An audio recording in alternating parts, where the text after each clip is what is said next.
Welcome to Polaris Live.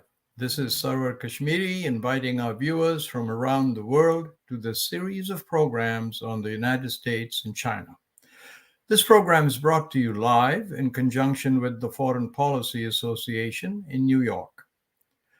Polaris Live is in its third year of operation, and I want to thank our global viewership for your support and your confidence in our unbiased global coverage of the most consequential relationship of our time and its impact on the world. My guest today on Polaris Live is a widely quoted expert on US-China relations, Dr. Ho-fung Hung. Hofung Hung is the Henry M. and Elizabeth P. Wiesenfeld Professor in Political Economy at the Sociology Department and School of Advanced International Studies of Johns Hopkins University. He's the author of the award-winning books, The China Boom, Why China Will Not Rule the World, and Clash of Empires, widely quoted in the leading financial and political media. Please join me in welcoming to Polaris Live from Washington, D.C., Dr. Hofung Hung. See you. My pleasure to be here. Thank you, Dr. Hung, for taking the time to be with us. I know you've been traveling nonstop from Asia to here, and really appreciate your coming to us today. Thanks for having me. So I wanted to start with this new economic paradigm that seems to have been announced in Washington. Where the U.S. wants to actively compete against China, even if it means putting in heavy subsidies in critical areas, how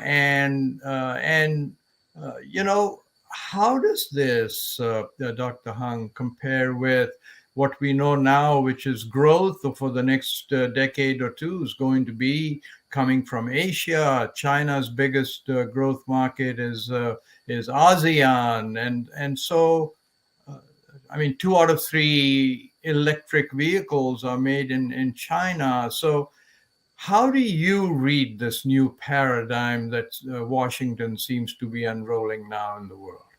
Yeah, the new paradigm is actually new, but not so new. That recently we hear a lot about this industrial policy talk.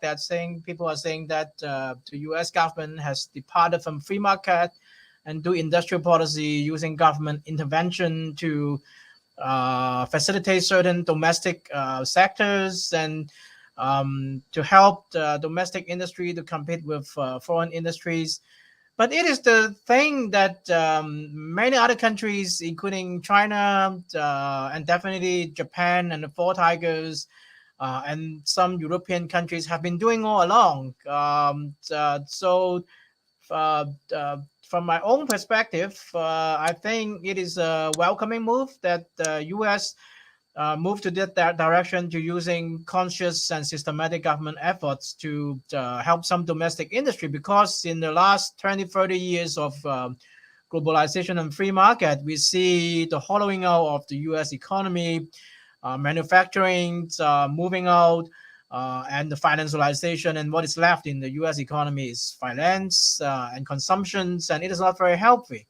And by the way, that in some certain sectors, and U.S. have been actually also doing this kind of a government intervention to help industries. For example, in the energy sector, many studies have been done and saying that actually all along that U.S. has been having a lot of policy supporting energy sectors, like the development of fracking and all these kind of technology that it look less cutting edge. It is old industries, and some people think that it is dirty industry. So when we talk about government intervention, that it seems to be a lot of good thing.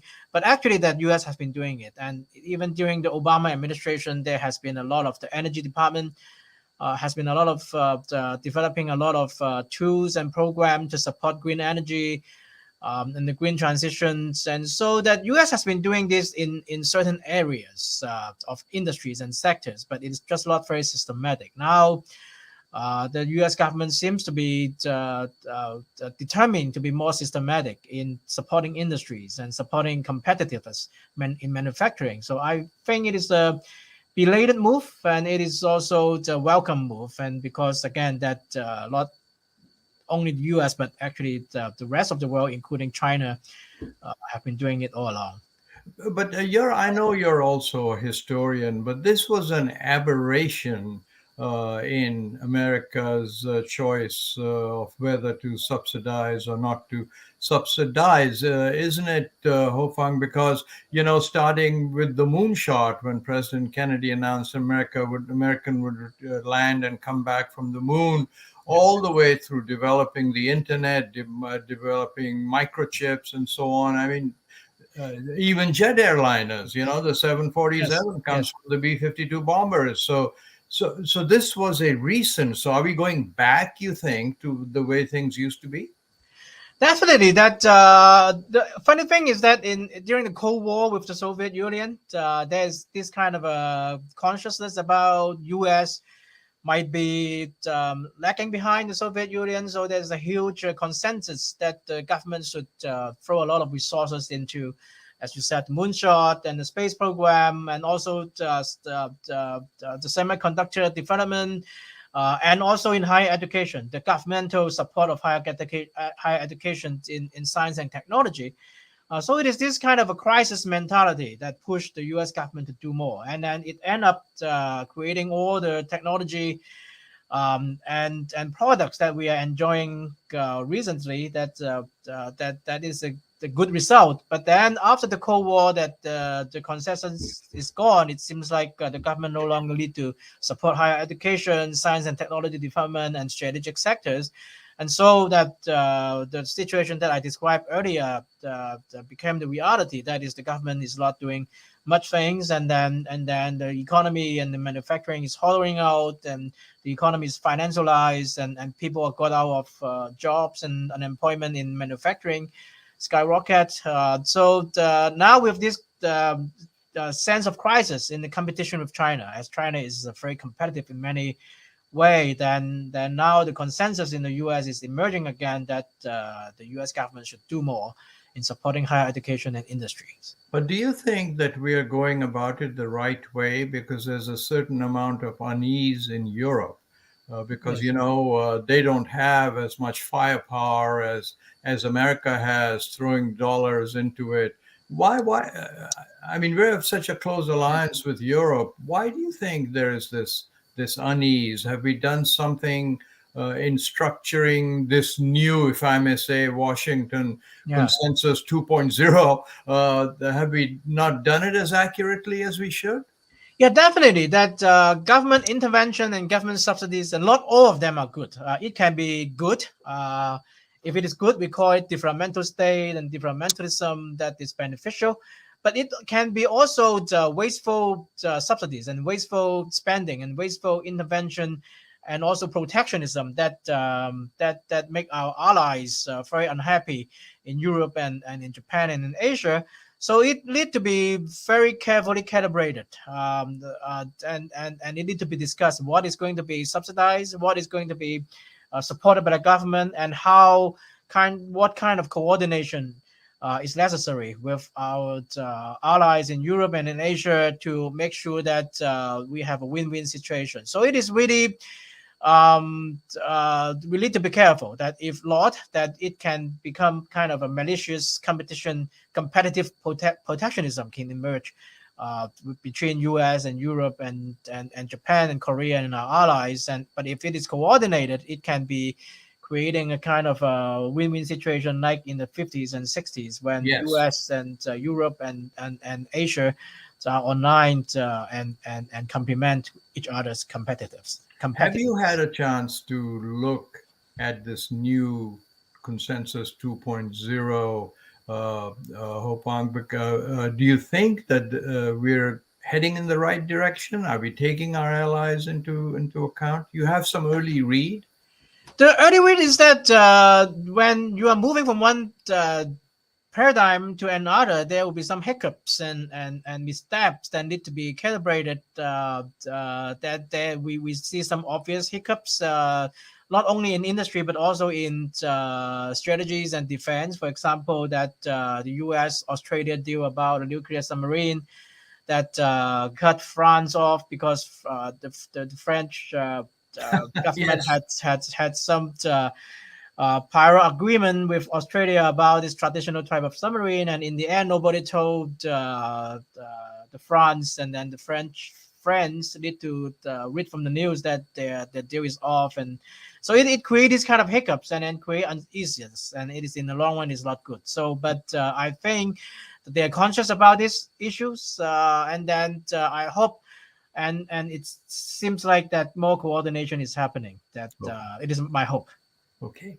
It's this is a question that I've been pondering for the last few days. So over the past 3 decades, the stability of China's status quo has been grounded on a pact between the Chinese government and the Chinese people that the government would deliver a constant improvement of the economy, right? So long as its authoritarian rule was not challenged. Mm-hmm. So for 4 decades or so, the Chinese government has done that, right? 700 million people moved from poverty. The New York Times, I remember last year, wrote this front page article that they said the American dream, each generation better than the previous one, is still alive only in China.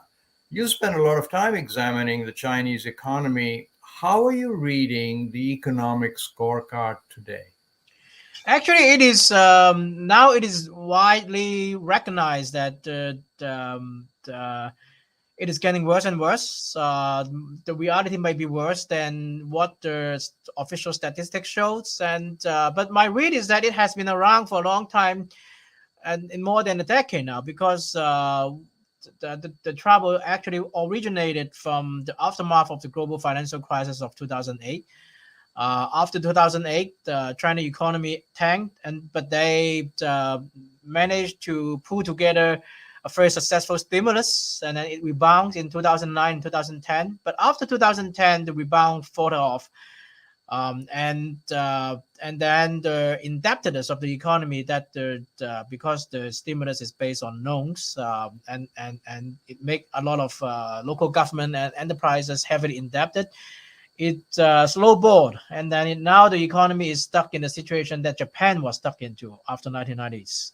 That is high level of indebtedness of the economy and slowing growth. Of course, then and the economy is still growing, but no longer as fast as before, and no longer as fast as it need to keep everybody, particularly young people, employed. So this youth unemployment, indebtedness, and slowing growth, and falling profitability of enterprises and other issues.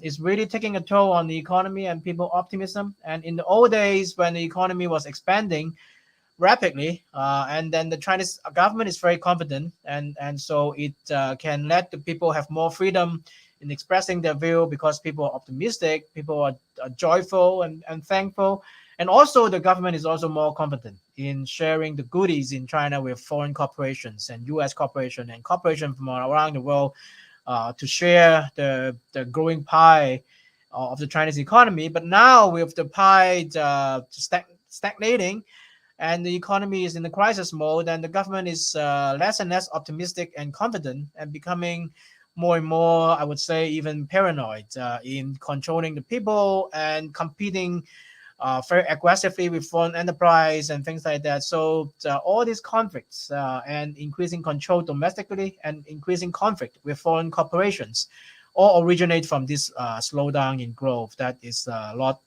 boding well. Obviously, the Chinese government will have to do something about it. And do you think it'll be opening up the purse strings, loosening the economy a bit to ramp up growth? What do you think are the next steps we'll see?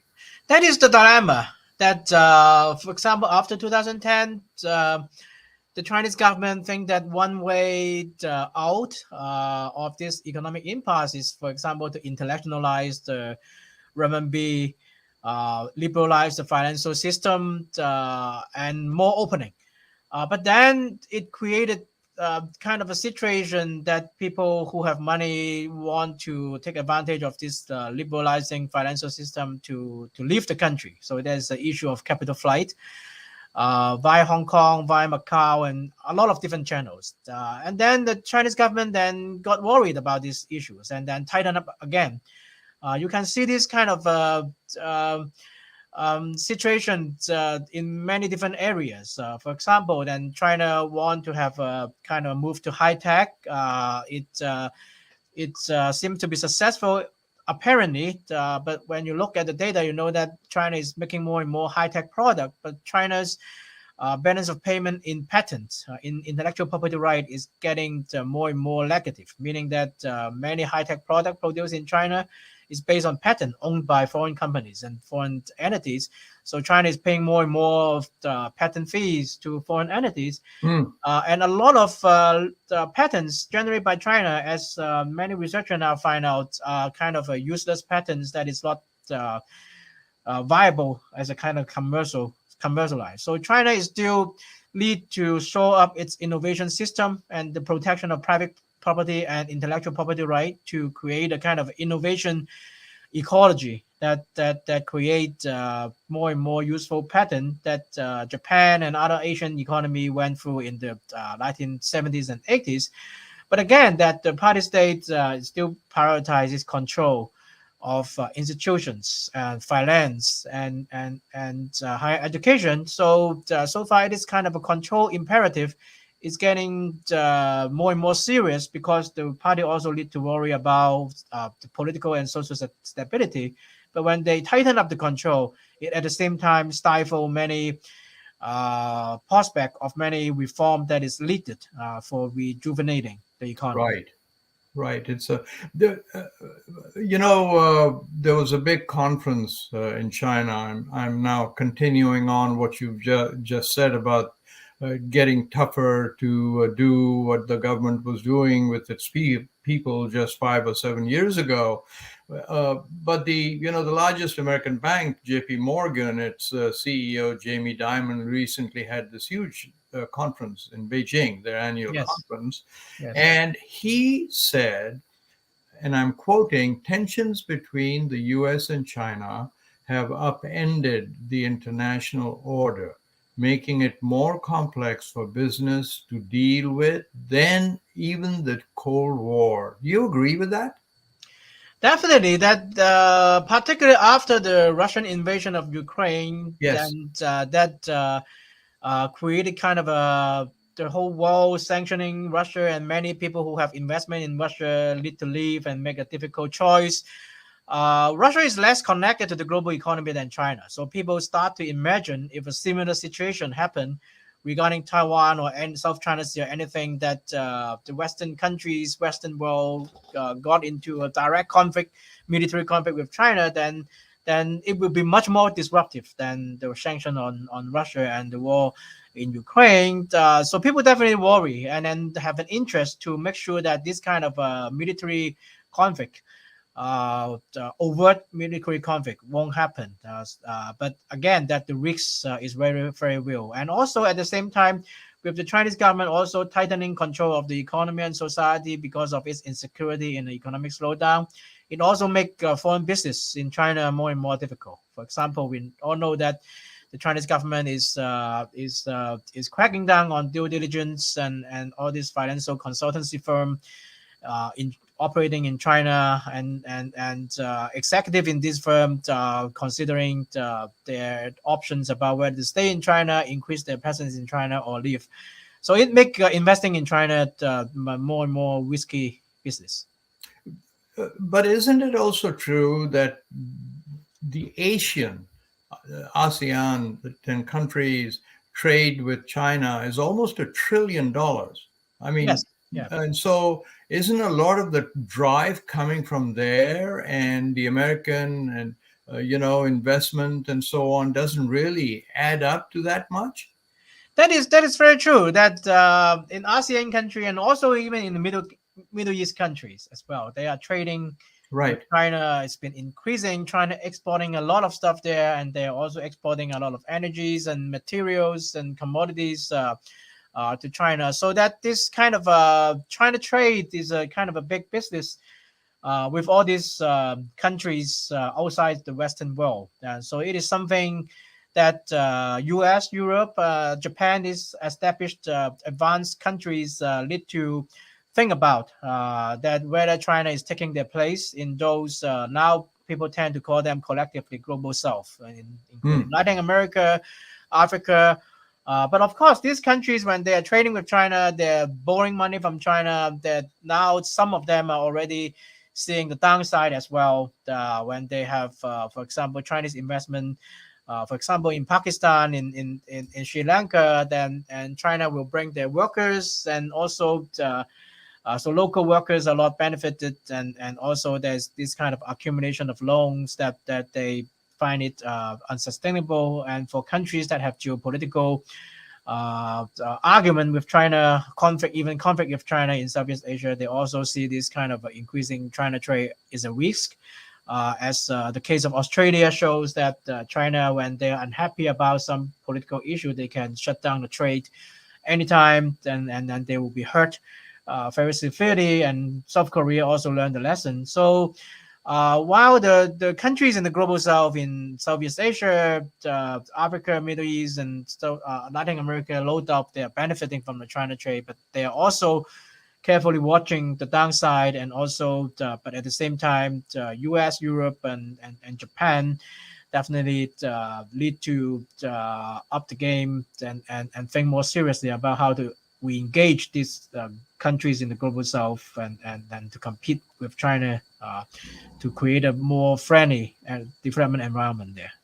So, Hofung, I wanted to get your opinion on this issue of disconnecting our economies or de-risking, as it's being is in fashion word at this point. I mean, there was a time when China is still considered, but not as much, they say, the factory of the world, right? It produced and it sold. Some of that now is moving to other countries in Asia. However, China still manufactures a lot of the intricate components that are put together, let's say, in Vietnam or so on. So, I mean, China over the last 2 decades has increasingly pulled the Asian countries into its economic orbit. So are we living in a fantasy land when we say, oh, we're going to disconnect from China, we are going to do this? I mean, the world is so tightly, Asia is so tightly woven into China that, what do you think? Give us something laymen can understand. The language in the world of politics that is spoken from the mouth of politicians is usually more extreme and exaggerated to make people notice and pay attention. But the reality, of course, is more nuanced and complex. And when we talk about decoupling or de-risking or delinking from China, that it sounds like we're cutting off the tie with China, as you mentioned. I totally agree that it is impossible. But what many companies are doing and should be doing now is to, as they are actually many of them are already doing, is that to make themselves more diversified and flexible in terms of their sourcing. When they're manufacturing a lot of stuff in China, they also have a plan B and not to put all eggs. In the old time, they put all eggs in the one basket. When the pandemic hit, that many of the factories just shut down and don't have alternative. But now that they are diversifying their production to other places besides China, and for some strategically sensitive business like in high tech and semiconductor, definitely they also consider moving out of China. But most of them are basically diversifying. And even Chinese corporations are de-risking and diversifying. And they know that these trade frictions and sanctions and tariffs, even if it's not yet in place, that they might be in the card in the future. So many Chinese corporations are also moving their factories to other places, including into the US. But most of them are into Vietnam and Southeast Asian countries like Cambodia, Bangladesh, and some of them moving to Latin America like Mexico. So everybody, including Chinese companies, are doing this diversification. So it is what, in reality, it means by de-risking, that people are diversifying and put more eggs in different baskets.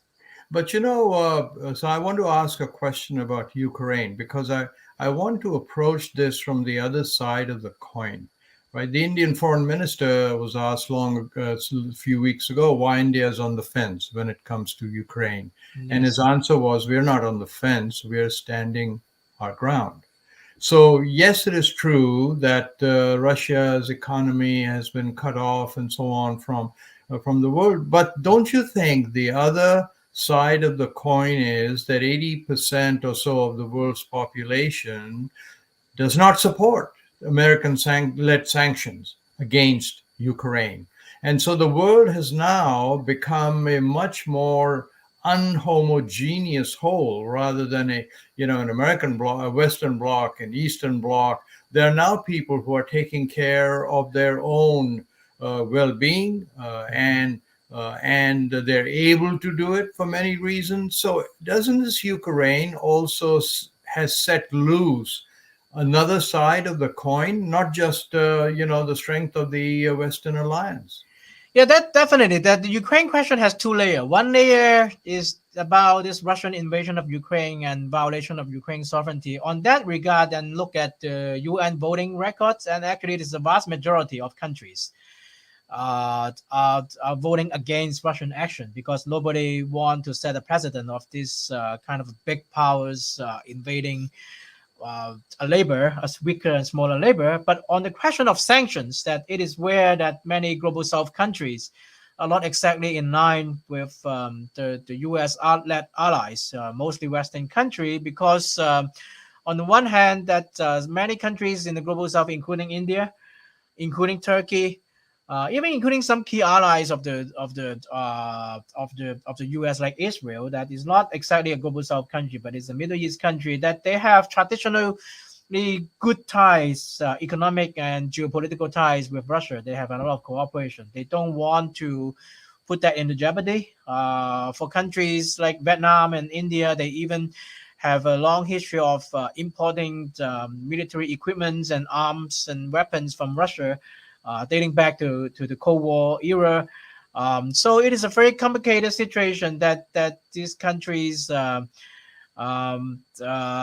some economic and diplomatic relation with Russia, that they don't want to be totally become an enemy of Russia, but at the same time they are also feeling very uncomfortable with Russia outright invasion of a neighboring country. So it is many of these countries are torn, and then I don't think that they are totally rigidly being on the fence or neutral, standing their ground, but they are countries that need to be won over by the Western alliance, and economically and diplomatically they are really caught in a dilemma.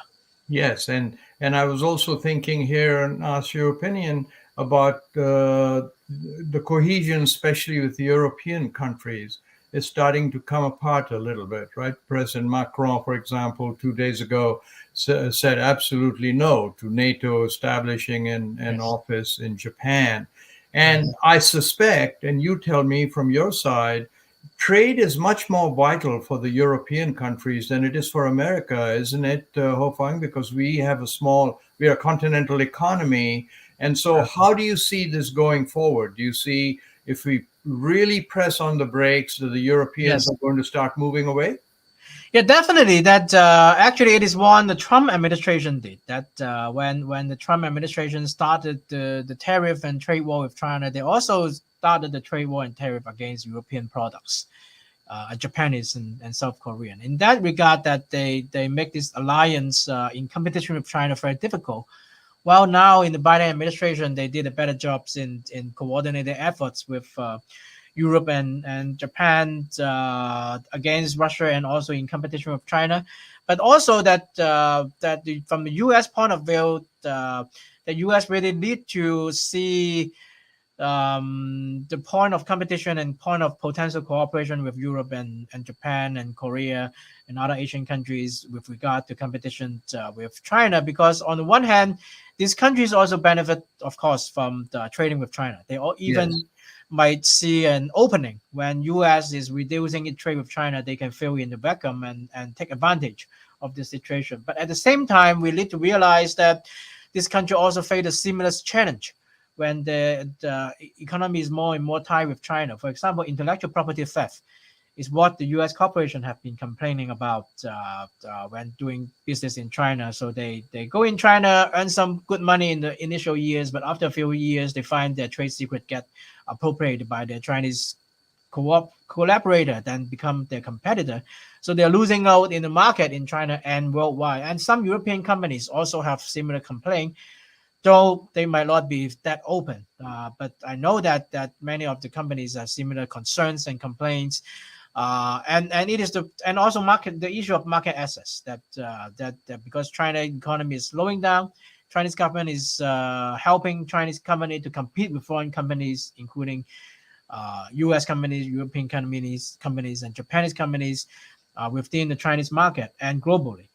So these situations apply to U.S. corporation and also apply to many European and Japanese and Korean corporations. And the example of South Korea and Australia also show that China is always ready to penalize their trading partner, close trading partners economically when they're unhappy about some minor political diplomatic issues. And South Korea and Australia learned a lesson, and the Europeans are well aware of these risks as well. So that the U.S. Need to be aware of this of our potential conflicts with our allies economically with regard to China, but also we need to be aware of our potential point of collaboration and common interests, and then to U.S. policymaker really need to minimize the conflict with our allies and expand and maximize the point of cooperation and collaboration and common interests with our allies. So in closing, I wish we could go on forever, but in closing, I did want to ask you, you have your hand on the pulse of Asian economies and trade better than most people. If you could take everything that you've picked up from there recently and craft it into one message for American strategists, Asia would really like you to do X. What would that be? Asia at large, or China in particular, I think that U.S. need to persuade and convince Beijing leaders that further opening and reformed and showing up institution protecting intellectual property right.